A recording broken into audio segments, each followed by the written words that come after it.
SDA report के अनुसार दुनिया में 81 लाख और इंडिया में 21 लाख मौतें होती हैं इस एयर पोल्यूशन की वजह से। जरा सोचिए कितनी खतरनाक स्थिति पैदा हो चुकी है। वहीं हाल ही में अमर उजाला रिपोर्ट के अनुसार दिल्ली और यूपी जैसे रीजन में 5 साल की लाइफ ही कम हो गई इस एयर पोल्यूशन की वजह से। दिल्ली और यूपी जैसे रीजन में PM 2.5 का लेवल WHO के मानकों से 8 से 10 गुना ज्यादा बढ़ गया है। इसी हिंट में आप समझ गए होंगे हालात कितनी बदतर हो चुकी है। ये पोल्यूशन ठंडियों में ही क्यों होते हैं और इनका हम पर क्या इंपैक्ट पड़ता है, आइए इसे डिटेल में समझने का प्रयास करते हैं। According to the Swiss group IQ Air, Delhi's air pollution index had reached 418 on Thursday, which is defined as severe. Last 1 week has been terrible. अभी हम 900, 1500, 1700 वीक मतलब टॉक्सिक एयर का कंकॉक्शन हम ब्रीथ कर रहे हैं। I've been having breathing issues and eyes burning and stuff. Air pollution मिली दो तरह के होते हैं, जिसमें पहला है नेचुरली एयर पोल्यूशन और दूसरा है anthropogenic air pollution. Naturally air pollution में कुछ चीजें शामिल है बहुत ही खतरनाक है। ज्वालामुखी का विस्फोट होना, जंगल में आग लगना और धूलभरी आंधी का आना और पेड़ से निकलने वाले पॉलन एयर क्वालिटी को खराब कर देते हैं। जिस पोल्यूशन के बारे में हमने को बताया तो नेचुरली ही उससे खतरा भी नहीं होता, लेकिन जो बताने वाले हैं वो है एंथ्रोपोजेनिक एयर पोल्यूशन, यानी वो पोल्यूशन जो इंसानों द्वारा किए जाते हैं।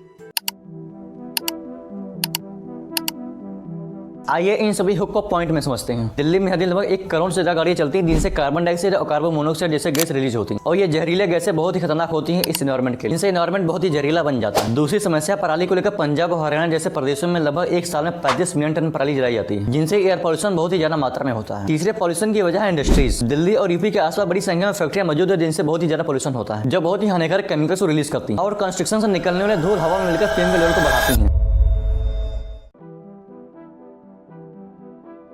ये एयर पोल्यूशन सिर्फ हवा गंदा नहीं करती, बल्कि इनका असर हमारी एनवायरमेंट और बॉडी पर पड़ता है और इनका सबसे ज्यादा इंपैक्ट पड़ता है हमारी लंग्स पर। हवा में मौजूद धूल और धुएं के मॉलिक्यूल जो PM 10 के होते हैं, जिनसे सांस लेने में तकलीफ और ब्रोंकाइटिस जैसी बीमारियां हो सकती हैं। इसके बाद एयर पोल्यूशन का इंपैक्ट पड़ता है हमारी हेल्थ पर। इससे हार्ट की फंक्शन डिसबैलेंस हो जाती है और हार्ट अटैक की संभावनाएं बढ़ जाती है। हार्ट अटैक की बीमारियां दिन दिन बढ़ती जा रही है, वो चाहे किसी भी उम्र का क्यों ना, उससे हार्ट अटैक की चपेट में आकर अपनी जान गंवानी पड़ती है, क्योंकि AQI 300 प्लस पहुंच चुका है, अब नहीं तो कब। एयर पोल्यूशन का असर हमारे दिमाग पर पड़ता है, जिनसे याददाश्त कमजोर हो जाती है और डिप्रेशन की समस्या हो जाती है। ये रही लिस्ट जिसमें आप AQI के लेवल को देखकर समझ सकते हैं कि किस श्रेणी में हवा खराब है। अगर ये PM लेवल WHO का मानकों पर आए तो उम्र 6 वर्ष की बढ़ सकती है। आप इस बात से अंदाजा लगा लीजिए। सांस लेना ही जिंदगी नहीं होती, बल्कि इस एनवायरमेंट को सलामत रखना जिंदगी होती है। सोशल मीडिया पर ज्ञान बताने से एनवायरमेंट नहीं सुधरेगा, बल्कि हमें इस पर डटकर सामना करना होगा। इसे सुधारने के लिए गवर्नमेंट अकेले कुछ नहीं कर सकते, बल्कि देश के सभी लोगों का फर्ज है इस देश को साफ सुथरा बनाना। लेकिन बड़ी बात यहाँ पर यह आती है कि इस प्रॉब्लम का सोल्यूशन क्या है। किसानों को पराली जलाने के बजाय इसे नष्ट करने के लिए किसानों को बायो कंपोस्ट मेथड का यूज करना होगा। बायो कंपोस्ट का यूज करके एयर पोल्यूशन में काबू किया जा सकता है, लेकिन इसके और भी प्रॉफिट है। यह पर्यावरण के अनुकूल और मिट्टी को ज्यादा उपजाऊ बनाता है। इनका यूज करने से केमिकल फर्टिलाइजर्स का भी उपयोग कम होगा। केमिकल फर्टिलाइजर्स का उपयोग करने से फसल की उत्पादन प्रक्रिया तेज होती है, लेकिन उसका इंपैक्ट पड़ता है हमारी हेल्थ पर। और इस बायो कंपोस्ट से कचरा का निपटारा भी अच्छी तरह से हो जाता है। हैरान करने बात यह है कि हर 30 सेकंड में एक व्यक्ति की मौत जरूर होती है इस पोल्यूशन की वजह से। WHO के अनुसार PM 2.5 का लेवल 10 माइक्रोग्राम पर मीटर क्यूब, लेकिन दिल्ली में 80 to 100 माइक्रोग्राम तक पहुंच जाता है। एयर पोल्यूशन को रोकने के लिए आम नागरिक के भी कुछ कर्तव्य जिनका पालन करना होगा। गाड़ियों का उपयोग कम से कम करना, ज्यादातर पोल्यूशन इस गाड़ियों की वजह से होता है।